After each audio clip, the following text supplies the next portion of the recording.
우리는 모두 실패한 경험이 있습니다. 세상에서 아무리 뛰어난 사람이라 하더라도 실패한 경험이 없는 사람은 아무도 없을 것입니다. 오죽하면 사자성어로 작심삼일이라는 말이 있겠습니까? 저는 어제도 연초에 계획한 계획이 결심이 무너지고 11시에 야식을 먹었습니다. 사실 다이어트 실패는 그렇게 큰 문제는 아니지요. 더 이상 이렇게는 살 수 없다 생각하고 올해 새롭게 회복되기 위해서 계획했지만 어디서부터 어떻게 시작해야 될지 몰라서 낙담한 상태로 이 자리에 계신 분 계십니까? 아니면 힘들고 지친 상태가 너무 오래돼요. 그냥 이대로 살겠다. 이 아픔은 그냥 묻어두고 모른 척하고 살겠다 생각하며 계신 분이 계십니까? 오늘 말씀을 통해 우리의 실패하고 지친 심령 가운데도 일하시고 회복시키시는 하나님을 만나는 은혜가 저와 여러분에게 있길 바랍니다. 지금 이스라엘 자손들은 매우 낙담해 있습니다. 이전 여리고성 싸움에서 이스라엘 백성들은 승리했습니다. 그것도 하나님의 기적적인 방법으로 대승을 거두었습니다. 하지만 그 승리의 기쁨은 그렇게 오래가지 않았습니다. 여리고보다도 작은 아이성을 치기 위해서 3,000명을 올라갔다 도망하여 실패하고 36명이나 죽었습니다. 7장 5절 말씀은 이때 이스라엘 백성의 마음이 녹아 물같이 되었다라고 기록하고 있습니다. 어떻게 생각하면 36명이라는 숫자는 이스라엘 백성 전체의 숫자에 비해서 그렇게 크지 않게 느껴질 수 있습니다. 그럼 그래 많이 안 죽었는데 왜 그렇게 낙담하고 슬퍼했을까? 그렇게 생각될 수도 있습니다. 하지만 이스라엘 백성은요, 이 가나안 정복을 위해서 아주 오랜 기간 준비했습니다. 이스라엘 백성은 40년 동안 광야에서 지내다 드디어 요단강을 건너서 첫 번째 여리고성 전투에서 승리하였습니다. 이제 그 승리를 기반으로 가나안 정복을 이제 하나님의 명령을 따라서 잘 할 수 있나 보다라고 시작했는데 초반부터 망했습니다. 왜 그럴까요? 자신들이 계획한 것도 아니고 하나님께서 명령하신 대로 진행하는 전쟁인데 실패하였습니다. 큰 여리고성은 성공했는데 여리고보다 작은 아이성은 실패하였습니다. 방법에 문제가 있었을까요? 여리고성도요, 정탐하기 전에 2 정탐꾼을 보냈었습니다. 그런데요, 이번 아이성에도요 똑같이 정탐꾼을 보냈어요. 우리가 왜 잘 기억하지 못하는 것은 아이성은요 이 정탐꾼이 성공했거든요. 들키지도 않고 잘 갔다 왔습니다.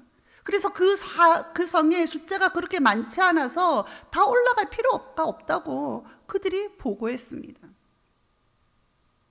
그런데 실패했습니다. 이때 이스라엘 자손의 낙담이 얼마나 컸던지 7장 6절 7절은 이렇게 말씀하고 있습니다. 여호수아가 옷을 찢고 이스라엘 장로들과 함께 여호와의 궤 앞에서 땅에 엎드려 머리에 티끌을 뒤집어 쓰고 저물도록 있다가 이르되 슬프도소이다. 주 여호와여, 어찌하여 이 백성을 인도하여 요단을 건너게 하시고 우리를 아모리 사람의 손에 넘겨 멸망시키려 하시나이까. 우리가 요단 저쪽을 만족하게 여겨 거주하였으면 좋을 뻔하였나이다. 지금 여호수아는요 차라리 요단강을 안 건너오고 저쪽에 요단 저편에서 우리가 그냥 거기서 머물렀으면 더 좋았겠습니다. 지금 그렇게 말하고 있습니다. 지금 이 자리 가운데 이스라엘 백성과 같은 심정으로 계신 자 계십니까? 너무 낙담되어서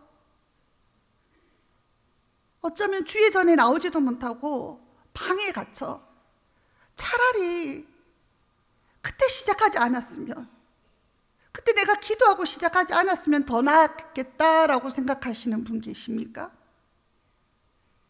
이 자리에는 어떻게 해서 나왔지만 과거에 받은 상처가 너무나도 커서 겨우겨우 그 마음을 붙들고 계신 분 계십니까? 하나님 앞에서 믿음으로 살려고 했다가 한순간의 어리석은 실수 때문에 무너진 분 계십니까? 아니면 생각지도 못했던 위중한 질병으로 감당할 수 없어 고통받고 계신 분 계십니까? 하나님께서는 머리에 티끌을 뒤집어 쓰고 날이 저물도록 무너져 있는 여호수아에게 이렇게 말씀하십니다. 7장 10절 말씀입니다. 여호와께서 여호수아에게 이르시되 일어나라, 어찌하여 이렇게 엎드렸느냐. 아멘. 무너진 여호수아를 일으키신 하나님께서 지금 상처받아 무너져 있는 무기력해진 주의 백성들 또한 하나님께서 일으켜 주실 줄로 믿습니다. 우리 모두는 아이성 실패의 원인이 무엇인지 잘 알고 있습니다. 바로 아간의 범죄 때문입니다. 그런데 이 아간의 범죄는요, 사실은 지금 우리가 아이성을 실패했지만 그 앞에 여리고성 승리와 관련된 범죄입니다. 그러니까 그 완벽했던 여리고성 승리에, 이스라엘의 첫 가나안 전투에 흠집이 생긴 것입니다. 여리고성 전투에 너무나 큰 오점이 생긴 것입니다. 돌이킬 수 없습니다. 우리 마음에 그때 좀 욕심을 부리지 않고 그때 그러지 않았으면 하고 후회하지만 회복할 방법이 없습니다. 이제 시작인데 이 아간의 범죄가 전체 모든 이스라엘 지파의 그 자손의 전체 이스라엘 가나안 정복 계획에 다 정복을 다 무너뜨린 것 같습니다. 다 실패한 것 같습니다. 그러나 하나님은 무너져 있는 여호수아에게 이렇게 말씀하십니다. 일어나라. 어찌하여 이렇게 엎드렸느냐.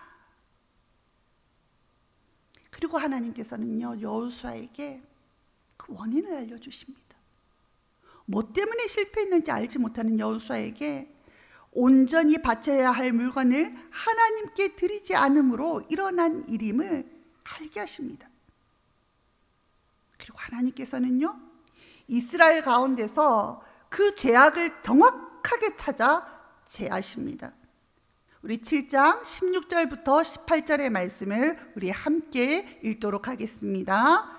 이에 여호수아가 아침 일찍이 일어나서 이스라엘을 그의 지파대로 가까이 나오게 하였더니 유다 지파가 뽑혔고, 유다 족속을 가까이 나오게 하였더니 세라 족속이 뽑혔고, 세라 족속의 각 남자를 가까이 나오게 하였더니 삽디가 뽑혔고, 삽디의 가족 각 남자를 가까이 나오게 하였더니 유다 지파 세라의 증손이요 삽디의 손자요 갈미의 아들인 아간이 뽑혔더라.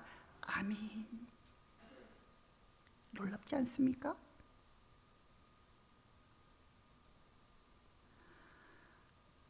이스라엘 자손이요 수백만 명입니다. 아마 아간은요 절대 들키지 않을 거라 생각했을 것입니다.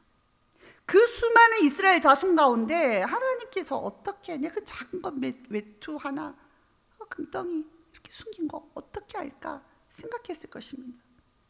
하지만 하나님께서는요 이스라엘의 죄악을 정확히 알고 계셨습니다. 우리는 고난 가운데 있을 때 이 일이 왜 일어났는지, 그리고 도무지 어디서부터 시작해야 회복할지 알지 못할 때가 있습니다. 그러나 그럴 때 하나님 앞에 나아갑시다. 우리 하나님은요, 정확히 우리의 문제를, 우리의 원인을 알고 계십니다. 내 마음의 상처가 너무나 커서 어떤 의사를 찾아가서 이야기하고 상담하고 치료받아도 해결할 수 없는 그 문제를 하나님께서는요, 정확하게 알려주십니다. 하나님 앞에 기도할 때. 정말요, 이거는요, 예외가 없습니다. 정확합니다. 하나님, 내가 잘못한 게 아니더라도 내가 어떻게 어디서부터 힘을 내어서 일어나야 됩니까? 하나님 어디서부터 하나님 붙들어야 됩니까? 하나님 앞에 나아갈 때요, 하나님은 그 수많은 이스라엘 자손 가운데 아간의 범죄를 정확하게 찾아내시고 제거하신 것처럼 우리가 하나님 앞에 나아갈 때 하나님께서는요, 우리의 문제를 정확하게 알려주시고 그 문제를 예수 십자가의 능력으로 해결하여 주실 줄로 믿습니다. 십자가의 능력은요, 뿌리까지, 우리의 상처의 그 뿌리까지, 근본까지 다 치료해 주십니다. 우리가 감당할 수 있을 만큼 하나씩 하나씩 정확하게 뿌리 뽑으시고요, 위로하시고 회복하시는 것이 우리 하나님이십니다. 그 하나님의 은혜를 누리는 저와 여러분 되시길 바랍니다. 신방을 하다 보면은요, 성도들이요, 정말 많은 아픔을 가지고 있는 것을 보게 됩니다. 자녀들이 과거 학교에서 상처를 받아 때로는 계속되는 취업도전에 좌절하여서 지쳐서 집에만 있는 자녀들이 있습니다. 또 어떤 분들은 성도 간의 이 관계 속에서 상처를 받아서 너무 아파서 어떻게 해야 될지 모르시는 분도 있습니다. 또 어떤 분들은 큰 경제적 손실로, 또 어떤 분들은 과거의 일 때문에 그 삶, 인생 전체가 무너져서 우울감에 갇혀 사시는 분도 계십니다. 너무 힘들어서 사람의 눈을 피해서 조용히 혼자 교회에 살짝 나와서 그렇게 신앙생활 하려고 하시는 분도 계십니다. 그러나 하나님은 말씀하십니다. 일어나라. 어찌하여 이렇게 엎드렸느냐. 우리의 인생은요, 여기에서 무너져 엎드려 있을 인생이 아닙니다. 이스라엘 자손이 아이성에서 한 번 졌다고 가나안 정복 전체가 앞으로 있을 그 모든 가나안 정복의 그 역사가 사라진 것이 아닌 것처럼 어떠한 상처와 아픔과 연약함도 하나님께서 택하신 우리의 인생, 하나님께서 부르신 우리의 인생을 멈출 수가 없습니다. 우리는 아이에서 엎드려져 무너져 있으라고 부르신 자들이 아니라 우리에게 주어진 인생의 그 가나안, 영적인 가나안 땅에 들어가 하나님의 말씀과 율례를 지키며 우리 인생의 가나안 땅을 살아가야 할 자이기 때문입니다. 우리는 이 상처와 우울감에서 무너져 있으라고 하나님께서 우리를 부르신 것이 아니라 하나님께서는 왕같은 제사장으로 우리를 부르셨음을 기억하는 저와 여러분 되길 바랍니다. 하나님은 8장 1절에서 이렇게 말씀하십니다. 우리 함께 읽겠습니다. 두려워하지 말라, 놀라지 말라. 군사를 다 거느리고 일어나 아이로 올라가라. 보라, 내가 아이 왕과 그의 백성과 그의 성읍과 그의 땅을 다 내 손에 넘겨 주었으니. 아멘. 무너진 여호수아를 일으켜 아이성과 그 땅을 얻게 하신 하나님께서 무너진 우리의 인생을 일으켜 앞으로의 우리 인생 가운데 하나님께서 함께 하시며 하나님께서 하나님의 일을 이루시며 하나님께서 우리의 인생을 통하여서 영광 받으실 줄로 믿습니다. 그런데요, 이 여리고성과 아이성 정복 기사를 읽는 많은 성도들이 갖는 부담감이 있습니다. 여리고성에서 모든 것을 하나님 앞에 바치지 못해서 아이성 공략에 실패했는데, 내가 하나님 앞에 나아가서 기도하고 가까이 가려고 하면 모든 것을 하나님 앞에 들어야 하는 것은 아닐까? 나의 믿음이 그 정도는 되지 않는데, 그렇게 계속 살기는 힘들 것 같아. 하나님 앞에 더 나아가려고 하는 마음을 주저하게 만드는 사단의 속임수가 있습니다. 그러나 사단의 이 속삭임에 절대로 속지 마십시오. 이것은 사단의 속삭임입니다. 하나님께서는 여리고성과 아이성의 정복 후 그 과정을 다르게 명령하셨습니다. 우리 8장 2절 말씀을 함께 읽겠습니다. 너는 여리고와 그 왕에게 행한 것 같이 아이와 그 왕에게 행하되 오직 거기서 탈취할 물건과 가축은 스스로 가지라. 아멘.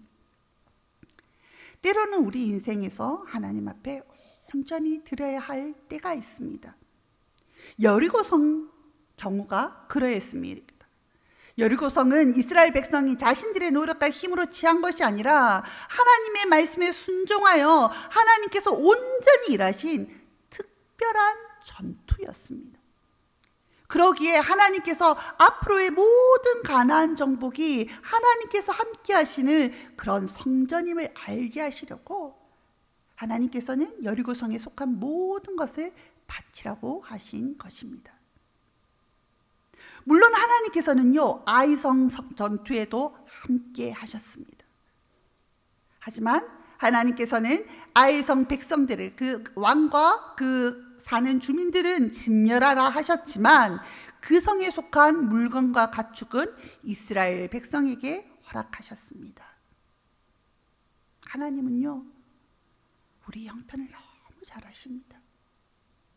우리가 감당치 못할, 우리가 순종치 못할 명령을 하시는 분이 아니십니다. 하나님께서 이끄시는 대로 하나님께 더 가까이 나아가는 저와 여러분 되시길 바랍니다. 하나님께서는요, 무너진 우리의 인생을 일으키십니다. 그리고 우리에게 허락하신 삶을 통해 우리와 동행하시고 우리를 통해 영광 받으십니다. 그러나 하나님께서 하시지만 우리가 해야 할 일이 있습니다. 하나님은 여호수아를 통해 우리에게 이렇게 명령하십니다. 다 스스로 준비하라. 8장 4절 말씀입니다. 함께 읽겠습니다. 그들에게 명령하여 이르되 너희는 성읍 뒤로 가서 성읍을 향하여 매복하되 그 성읍에서 너무 멀리하지 말고 다 스스로 준비하라. 아멘. 우리는 때로는 인생의 문제 앞에서 이게 하나님 앞에 나아가야 하는 것임을 알기에 기도합니다. 그런데 하나님께 기도하고 간구만 하며 실질적인 준비로, 실질적인 행동으로 하지 못할 때가 있습니다. 하지만 하나님은 여호수아에게 이렇게 명령하고 계십니다. 다 스스로 준비하라. 또한 여호수아는요, 하나님의 명령대로 스스로 준비하며 이스라엘 백성들과 함께 준비했을 뿐만 아니라요, 두 번째 아이성 전투에서 가장 앞서서 싸웁니다. 우리 8장 9절과 우리 18절 19절 말씀을 한번 볼까요? 그들을 보내매 그들이 매복할 곳으로 가서 아이 서쪽 베델과 아이 사이에 매복하였고 여호수아는 그 밤에 백성 가운데서 잤더라. 18절입니다. 여호와께서 여호수아에게 이르시되 내 손에 잡은 단창을 들어 아이를 가리키라. 내가 이 성읍을 내 손에 넘겨주리라. 여호수아가 그의 손에 잡은 단창을 들어 그 성읍을 가리키니 그의 손을 드는 순간에 복병이 그들의 자리에서 급히 일어나 성읍으로 달려 들어가서 점령하고 곧 성읍에 불을 놓았더라. 아멘. 여호수아는요, 하나님 앞에 기도하고 하나님 앞에 나아갔을 뿐만 아니라 스스로 준비하였습니다. 그리고 백성들 앞에서 가장 먼저 서서 그들과 함께 밤을 지새며 전투에 가장 앞장섰습니다. 하나님께서 우리의 인생을 일으키실 때요, 우리도 함께 일어나야 합니다. 준비해야 합니다. 실질적인 삶을 살아가야 합니다. 하나님은요, 마음이 다 녹아서, 물같이 녹아서 요단 저편에서 차라리 건너오지 않았으면 더 좋았겠다라고 말하는 여호수아를 다시 일으켜 세우셨습니다. 사랑하는 성도 여러분, 혹시 우리도 어딘가에서 주저앉아 있지는 않습니까? 하나님께서는요, 아이성에서 실패했다 하더라도 이스라엘 백성 전체가, 가나안 정복 전체가 실패했다 말하지 않으십니다. 오히려 하나님은요, 무너진 원인을 찾아내어 주시고요, 그 죄악을 제하여 주시고 다시 일으켜 세워 주시는 하나님이십니다. 다시 아이성을 도전할 수 있도록, 정복할 수 있도록 일하시는 하나님이십니다. 어디에서 무너져 멈춰 계십니까? 하나님은 우리를 왕같은 제사장으로 이 땅에 부르셨습니다. 우리의 인생은요, 우리 개인이 정복해야 할 가나안 땅입니다. 인생의 매 순간순간을 하나님의 법도와 율례를 경외하며 살아내야 할 영적인 가나안입니다. 하나님 앞에 범죄하여, 아니면 과거에 있었던 일로, 힘들었던 상처로 인해서 주저앉아 있지 마십시오. 하나님께서는요, 일어날 힘을 우리에게 주시며 우리를 주저앉게 하는 문제의 근원을 십자가의 은혜로, 십자가의 능력으로 회복시켜 주실 줄로 믿습니다.